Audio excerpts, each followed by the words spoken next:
Les consultations initiées par la CENCO et les CC sont arrivées à leur terme malgré la persistance des tensions entre Kinshasa et les rebelles. Face à la presse ce vendredi, Donatien Chollet dit vouloir rencontrer les chefs de l'État pour lui présenter le rapport final. Mais pourquoi a-t-il choisi la voie des médias pour les dire? Le chef de l'État refuserait-il de le recevoir? Vous vous souviendrez que malgré l'initiative du pacte social, le gouvernement avait aussi initié ces consultations. La République démocratique du Congo veut obtenir les sièges de membres non permanents pour l'exercice 2026-2027. Antoine Gonda, ambassadeur itinérant du président congolais, l'a dit devant le 193 membres du Conseil de sécurité des Nations Unies. Visé depuis novembre par une enquête pour faute présumée, Karim Khan, procureur de la Cour pénale internationale, a temporairement quitté ses fonctions.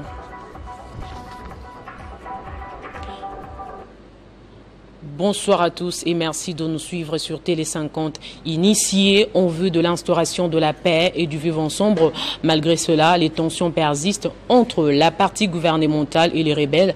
À ce jour, les consultations initiées dans le cadre du pacte social pour la paix et les biens vivre ensemble portés par la CENCO et ECC sont terminées. La primaire des résolutions étant réservée au président de la République, Félix Antoine Tshisekedi Tshilombo, ces religieux veulent être reçus par le chef de l'État afin de lui soumettre toutes les résolutions issues de leur démarche. Mais pourquoi ils ont choisi la voie des médias pour les dire? Kinshasa a-t-elle refusé de le recevoir? Suivez cet extrait choisi par votre rédaction. Effectivement, une rencontre avec le chef de l'État et nous ne pouvons pas avancer sans l'accord du chef de l'État. Nous l'avons vu au départ des négociations, de consultations. Il avait salué l'initiative, il avait trouvé que c'était louable.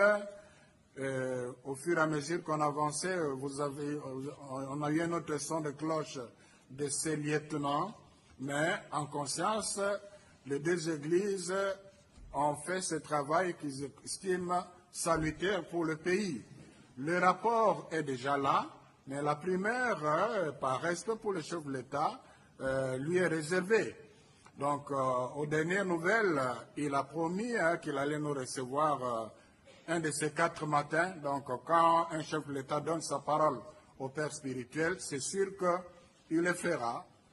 Nous comprenons que c'est un problème d'agenda. On est patient.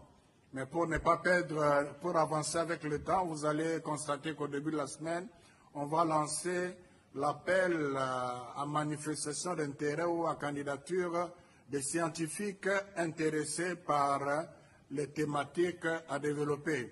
Il ne s'agit pas du commencement des ateliers scientifiques.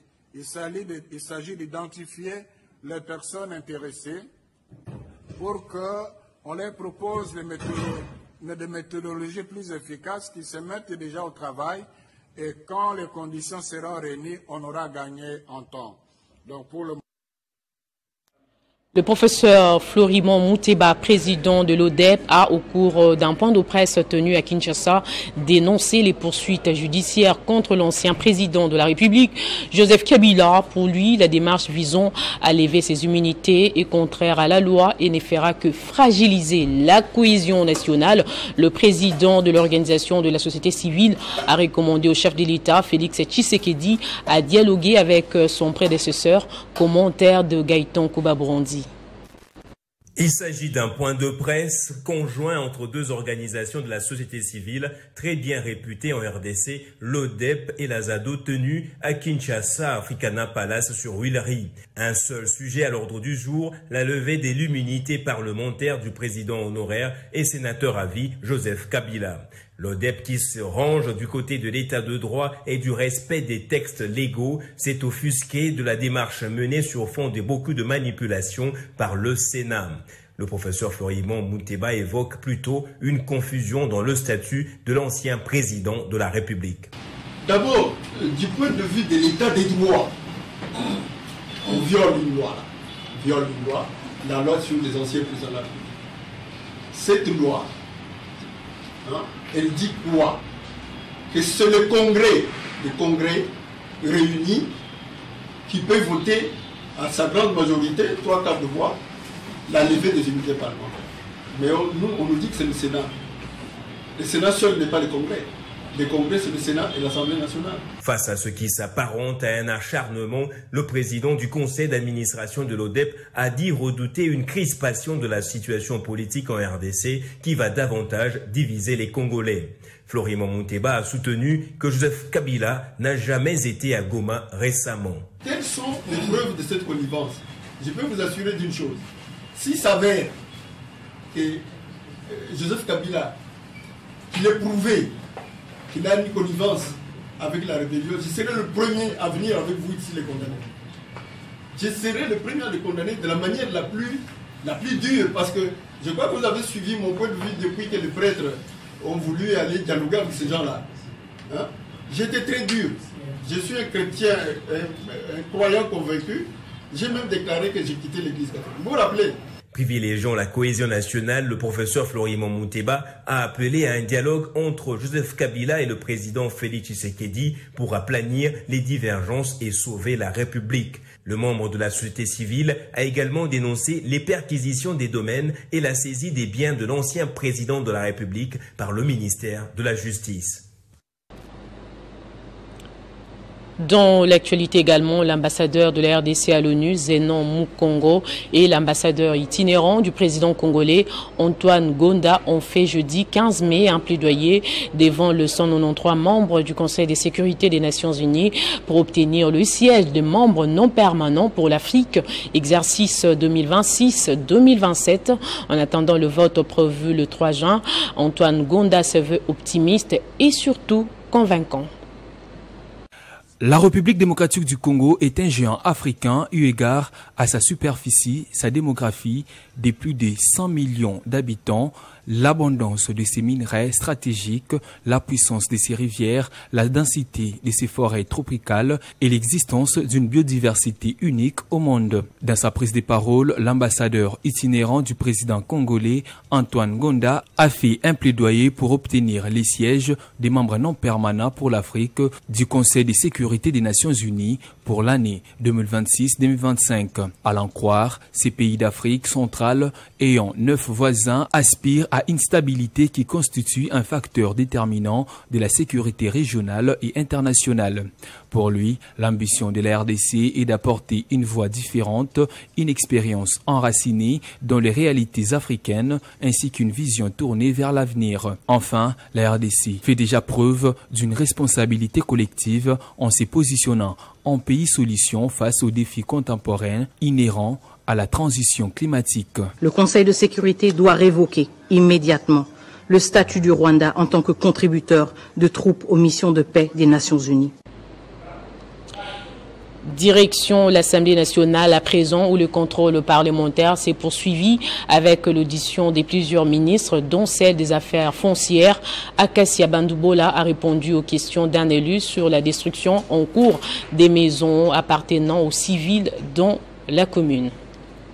À un mois de la clôture de la session ordinaire de mars, l'Assemblée nationale, dirigée par le professeur Vital Kamerhe, intensifie le contrôle parlementaire légitimé par les articles 100 de la Constitution et 178 du règlement intérieur de cette Chambre. Contrairement aux habitudes, mais prévues tout de même dans l'article 191 du règlement intérieur de l'Assemblée nationale, une question d'actualité du député national Gratien Dessin Nicolas Iratian à la ministre des Affaires foncières Akassia Bandoubola sur les opérations des démolitions des constructions anarchiques dans la commune de Kitambo a été présentée à la plénière. Par cette question d'actualité, cet élu de Bunia recherche les véritables raisons qui ont motivé ces démolitions, rendant plus d'une famille sans domicile. Dans sa réponse qui a duré 40 minutes, la ministre des Affaires foncières, Akassia Bandoubola, a révélé que la décision de démolir les habitations construites anarchiquement dans la commune de Kitambo émane de l'exécutif provincial de Kinshasa sur demande de l'ONATRA. La gestionnaire des domaines fonciers de l'État estime par ailleurs que cette décision vise le rétablissement de l'autorité de l'État dépouillée de ses domaines fonciers publics et privés par des tiers ainsi que la préservation de la sécurité collective de la population. La question d'actualité n'appelant pas de débat, cette étape a donc laissé place à l'examen des projets de loi du gouvernement portés par le vice-premier ministre, ministre de l'Intérieur, Sécurité, Décentralisation et Affaires coutumières, Jacquemin Chabani, pour le projet de loi portant en programmation de la mise en œuvre de la réforme de la police nationale congolaise, période allant de 2024 à 2029. La loi du vice-premier ministre de l'Intérieur sera envoyée à la commission défense et sécurité. À la suite des réponses des ministres, ces projets de loi ont été envoyés à la commission défense et sécurité pour celui sur la programmation des réformes de la police et à la commission politique, administrative et juridique pour celui portant création d'un tribunal pénal économique et financier. Restons à la chambre basse du Parlement. La plénière du jeudi a également jugé recevable le projet de loi portant création, organisation, fonctionnement et compétences du tribunal pénal économique et financier ainsi que du parquet national économique et financier y rattaché. Ce texte a été présenté en séance plénière par le ministre d'État, ministre de la Justice et garde des Sceaux, Constant Mutamba. Adopté à une large majorité des députés présents, le projet a été transmis à la commission politique, administrative et juridique pour un toilettage approfondi à l'issue des interventions des élus qui ont, pour la plupart, salué son opportunité et sa conformité à la Constitution. Dans son intervention, le ministre d'État, ministre de la Justice et garde des Sceaux a souligné que cette initiative constitue une réforme structurelle majeure du système judiciaire congolais, s'inscrivant dans la droite ligne de la vision du chef de l'État et magistrat suprême Félix-Antoine Tshisekedi Tshilombo. Ces derniers avaient inscrit dans son programme électoral la nécessité de renforcer la lutte contre la délinquance économique et financière. Cet engagement a par la suite été intégré dans le programme d'action du gouvernement sous la coordination de la première ministre Judith Suminwa. Ce projet de texte a pour base constitutionnelle l'article 149, alinéa 6 de notre Constitution, qui prévoit la possibilité pour une loi de créer des juridictions spécialisées en République démocratique du Congo. Et ce tribunal pénal économique et financier auquel est rattaché le parquet national économique et financier rentre dans l'ordre des juridictions de l'ordre judiciaire, conformément à l'article 153 de notre Constitution. Ces développements marquent une avancée significative dans la concrétisation des résolutions issues des États généraux de la justice tenus récemment et reflètent la volonté politique de moderniser la justice congolaise, notamment dans sa lutte contre la criminalité économique et financière. Bientôt, des cantines scolaires seront instaurées sur l'ensemble du territoire national, un projet auquel tient le gouvernement congolais à travers le ministère de l'Éducation nationale et qui bénéficie de l'appui du programme alimentaire mondial lors d'un atelier de portage de la stratégie d'alimentation scolaire en République démocratique du Congo. La ministre Raissa Malou a réaffirmé l'engagement de l'exécutif national à faire aboutir cette initiative. Au cours de cette rencontre, la ministre d'État, ministre de l'Éducation nationale et Nouvelle Citoyenneté, Raissa Malou, a réaffirmé l'engagement du gouvernement en phase avec la vision du président de la République, Félix-Antoine Tshisekedi, d'instaurer des cantines scolaires sur l'ensemble du territoire national. L'objectif est de promouvoir un système national intégré d'alimentation scolaire universelle, durable et ancré dans les politiques éducatives, agricole, sanitaire et sociale du pays. La mise en œuvre de cette politique nationale bénéficie d'un appui technique et opérationnel solide du Programme alimentaire mondial qui accompagne cette initiative à travers des projets pilotes, des outils de planification ainsi que le partage d'expertise régionale. La mise en œuvre est imminente, comme vous avez entendu la ministre d'État. Donc dès septembre de la rentrée prochaine, donc, on aura les premières cantines, les projets pilotes, avec des ressources nationales qui sont sur le budget national. Donc les PAM vraiment est là pour accompagner le gouvernement, le ministère de l'Éducation pour la mise en œuvre. Là, avec la stratégie, nous sommes pratiquement à la fin du processus puisqu'il ne reste que la validation. L'alimentation scolaire apparaît comme un levier stratégique pour améliorer la qualité de l'enseignement et renforcer la rétention scolaire dans le pays, ainsi que créer des nouvelles opportunités économiques, notamment dans les zones vulnérables. Pour le moment, nous allons cibler les écoles publiques d'abord. Nous allons cibler les écoles publiques et nous allons voir si, à la longue, on peut aller vers les écoles privées. Ça, c'est ça. Mais en ce qui concerne la phase pilote, nous allons travailler sur la phase pilote juste après la validation de la stratégie. Le programme des cantines scolaires s'inscrit dans le cadre des engagements pris par la RDC lors du sommet de la School Meal Coalition à Paris en 2021, puis réaffirmé à Dakar en 2023 et en préparation du sommet mondial de Fortaleza en 2025. Cérémonie des remises reprises jeudi 15 mai 2025 à l'inspection générale des finances. L'inspecteur général des finances, chef des services sortant, Jules Alinguette Key, a passé le bâton de commandement à son successeur, Christophe Bitassimwa Bailly, nouveau chef de service qui était accompagné de son adjoint, le pasteur Emmanuel Chibungu. C'était sous la supervision des directeurs des cabinets du chef de l'État, Anthony Kinzo. Tout s'est passé dans une convivialité la plus totale. Les tandems Christophe Bitassimwa Bailly et Emmanuel Chibungu Nsenga prend les commandes de l'inspection générale des finances. Une cérémonie de remise reprise très conviviale ce jeudi sous la supervision du directeur de cabinet du chef de l'État, Anthony Kinzo, qui a conduit avec lui une forte délégation de la présidence de la République à l'inspection générale des finances. Pour ce faire, quelle élégance, Jules Alinguette Key passe le bâton de commandement à son successeur Christophe, fleur à la main, avant de souhaiter à cette nouvelle équipe un fructueux mandat. Il a plu à son Excellence, Monsieur le Président de la République, chef de l'État, de vous confier la lourde responsabilité de conduire la 5e direction de l'inspection générale des finances depuis sa création. Je connais vos capacités respectives pour avoir évolué avec vous. Je ne doute pas que vous donnerez le meilleur de vous-même. À son tour, le nouveau shérif des finances publiques de la RDC, Christophe Bitassimwa, a remercié le chef de l'État pour la confiance placée en sa modeste personne et prend l'engagement solennel de respecter scrupuleusement sa vision et son programme. Je voudrais aussi remercier en premier lieu le chef de l'État, le président de la République, qui a jeté son dévolu sur moi. Nous sommes une pépinière d'inspecteurs ici qui se valent tous sur le plan aussi bien intellectuel, professionnel. Et je profite de l'occasion pour vraiment prendre l'engagement solennel d'être entièrement à sa disposition pour réaliser dans ce secteur sa vision. Une photo de famille a couronné cette cérémonie de remise reprise pour une nouvelle page dans l'histoire de l'IGF, avec à sa tête sa 5e direction qui sera conduite par Christophe Bitassimwa, inspecteur général des finances, chef de service, et Emmanuel Chibungu, inspecteur général des finances, chef de service adjoint.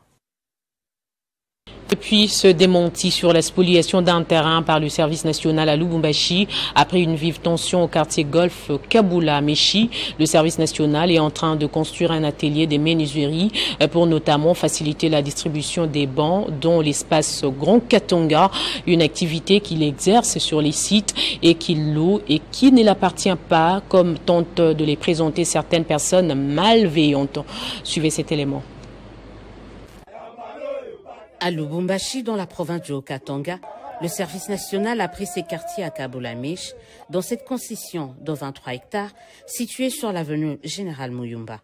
Ici, ce service rattaché à la présidence de la République est en train de construire une menuiserie, un atelier qui sera essentiellement orienté vers la fabrication des bancs, de quoi faciliter la distribution de ces meubles dans les écoles, instituts supérieurs et universitaires de l'espace Grand Katanga. Mais voilà, depuis quelques jours, des personnes malveillantes et déterminées à ternir son image, celle de son commandant, et ainsi mettre à mal la vision du chef de l'État crié à la spoliation de ce site par le service national, alors que ce dernier n'est qu'un simple locataire.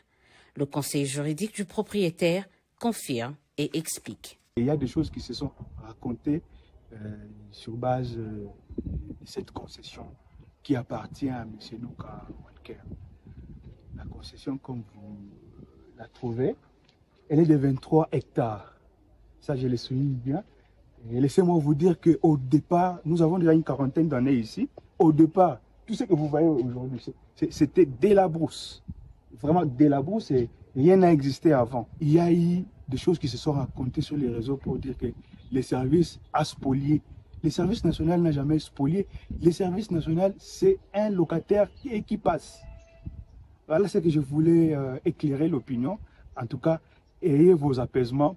Depuis un temps, le service national étend ses activités en province, histoire de dupliquer l'expérience Kanyama-KCC, ainsi se rapprocher des bénéficiaires. Quoi qu'il en soit, s'agissant de cette concession, le service national affirme ne pas être impliqué par ce conflit foncier. Si c'en est un, il invite les différents protagonistes à se référer à la justice pour que celle-ci puisse rétablir les uns et les autres dans leurs droits. Le chef de l'État, Félix Tshisekedi, a présidé la cérémonie des vernissages de l'ouvrage intitulé « L'Afrique peut nourrir le monde ». Cette œuvre littéraire est une production de l'entrepreneur belge Georges Arthur Forest, pour qui la souveraineté alimentaire est un sujet crucial et déterminant pour les futurs. C'était en présence de plusieurs personnalités politiques, ambassadeurs, chefs d'entreprise et entrepreneurs venus de tous bords pour assister à cet événement dans lequel le chef de l'État Félix Tshisekedi a porté sur les fonds baptismaux les livres « L'Afrique peut nourrir le monde » de Georges Arthur Forest. Merci Georges, merci pour cette contribution très très importante à la République démocratique du Congo, mais aussi à l'Afrique. Car ça va vraiment être une sorte de Bible désormais pour ceux qui vont se lancer avec nous. Intervenu plus tôt, le poète sénégalais Amidou Sall, qui décrit l'auteur comme un enfant du risque et a fait savoir que ce livre est un culte, un plaidoyer, une expression poignante d'une douleur qui s'émue en expérience. Dans son allocution, l'auteur, Georges Arthur Forest, a indiqué que, par son importance vitale, l'agriculture est au cœur de la vie et doit, dès ses faits, être hissée comme une priorité dans la définition et la mise en œuvre de nos politiques publiques. Dans un contexte où le continent demeure dépendant des importations pour nourrir sa population, il ne saurait y avoir de doute sur notre volonté d'impulser une révolution agricole, afin de permettre aux citoyens africains de consommer ce que l'Afrique, notre terre-mère, est capable de produire. Georges Arthur Forest est un entrepreneur belge d'origine néo-zélandaise, essentiellement actif en Afrique centrale dans les domaines des énergies renouvelables, éoliennes et hydrauliques, des travaux publics et de l'agroalimentaire et de l'aviation. La première conférence régionale sur la fiscalité pour les pays francophones, organisée conjointement par le Cercle de réflexion et d'échange des dirigeants des administrations fiscales, l'Organisation des coopérations et des développements économiques, ainsi que la Direction générale des impôts, a vécu à Kinshasa. Les participants ont cerné les besoins en assistance technique dans le but de renforcer la mobilisation des ressources intérieures et d'améliorer la performance des administrations fiscales.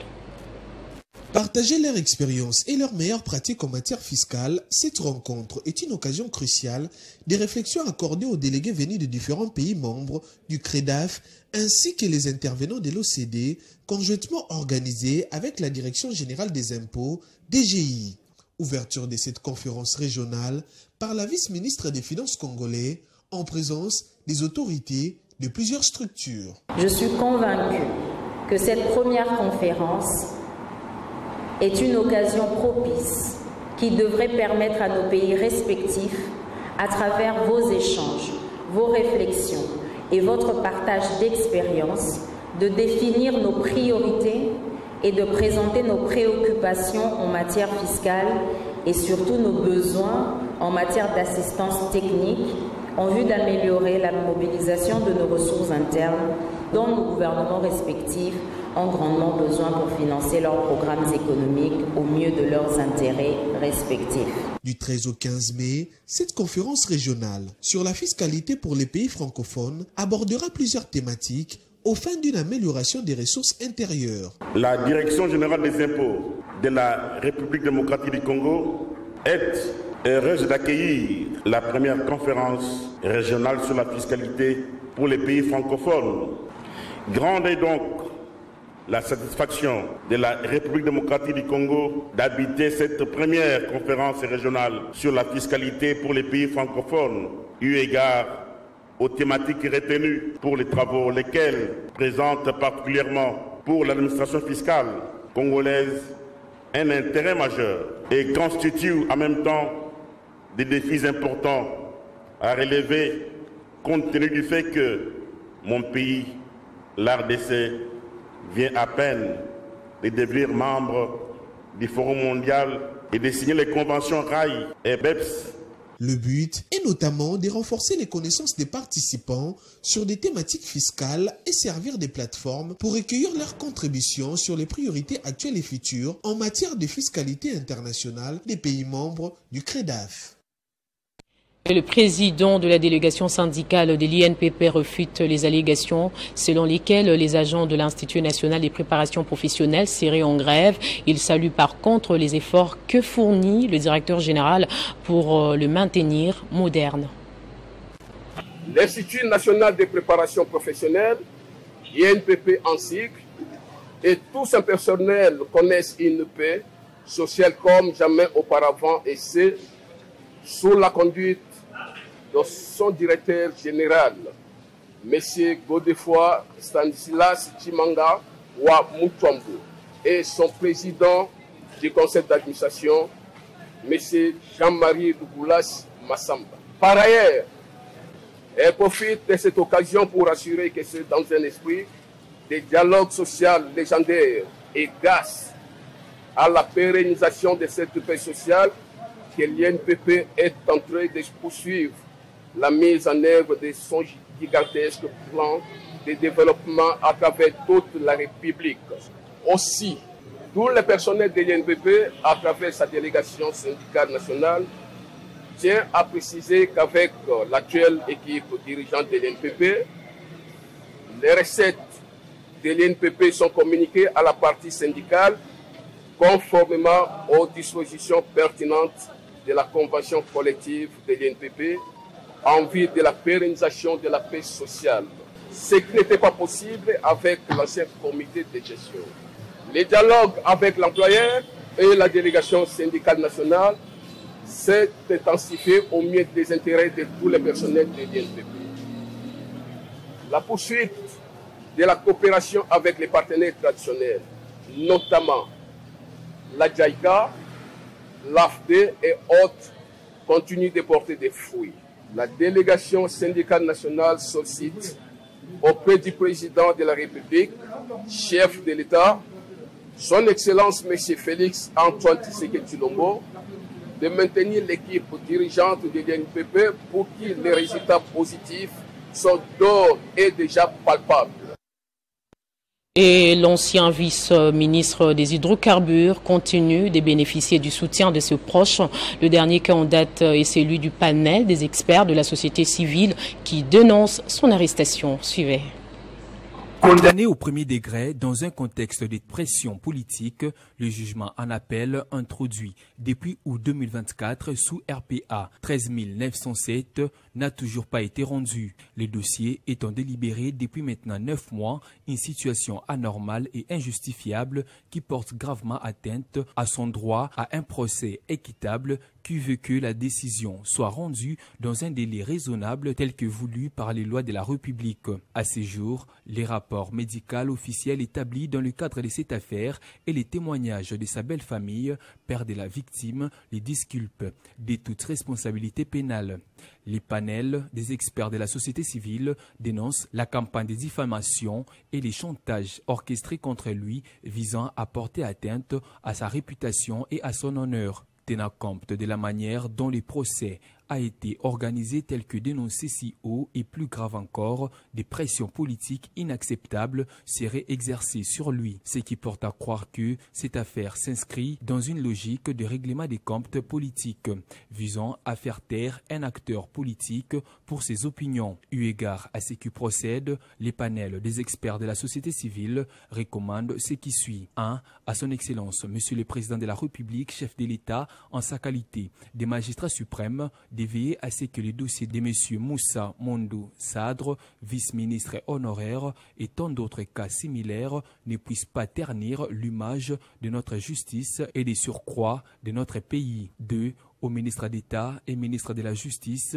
au regard de ses compétences d'assurer les suivis de ces dossiers afin de faire triompher la justice. 3. Aux cours et tribunaux de redorer l'image de la justice de notre pays en disant les bons droits en toute indépendance, entre autres, sur les dossiers Moussa Mondou Sadre qui, du reste, réclame son innocence, n'attend que d'être libre. Pour besoin de la justice, les panels des experts de la société civile demandent la libération immédiate de M.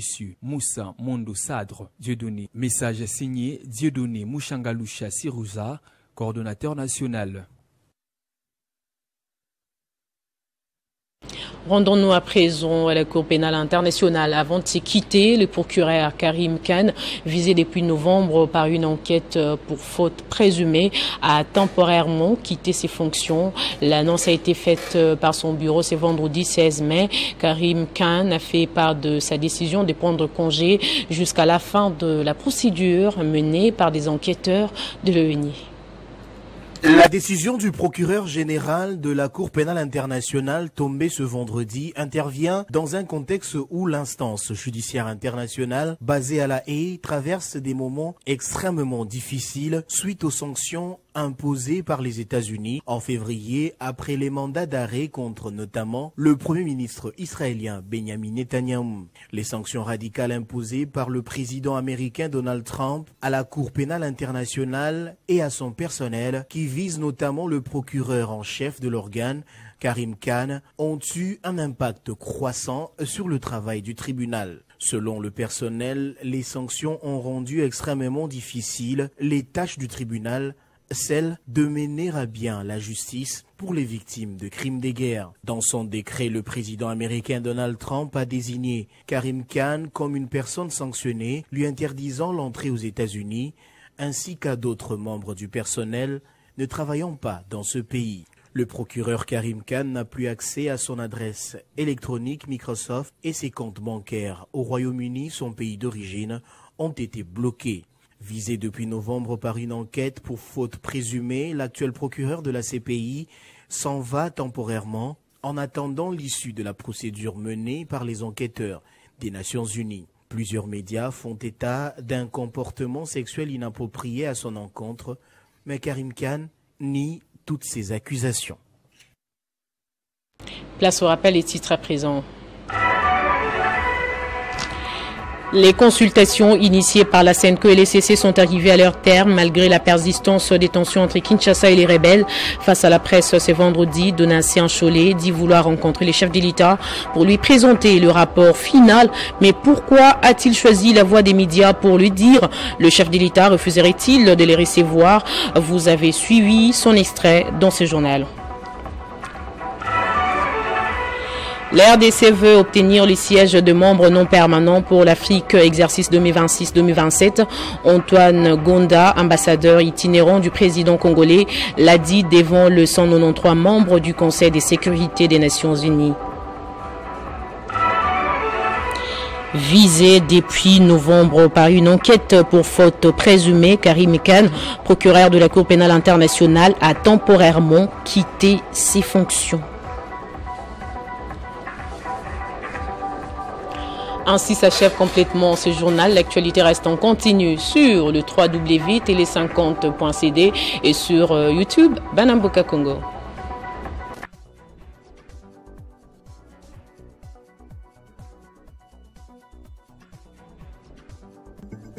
Retrouvez toute l'actualité en continu sur www.tele50.cd.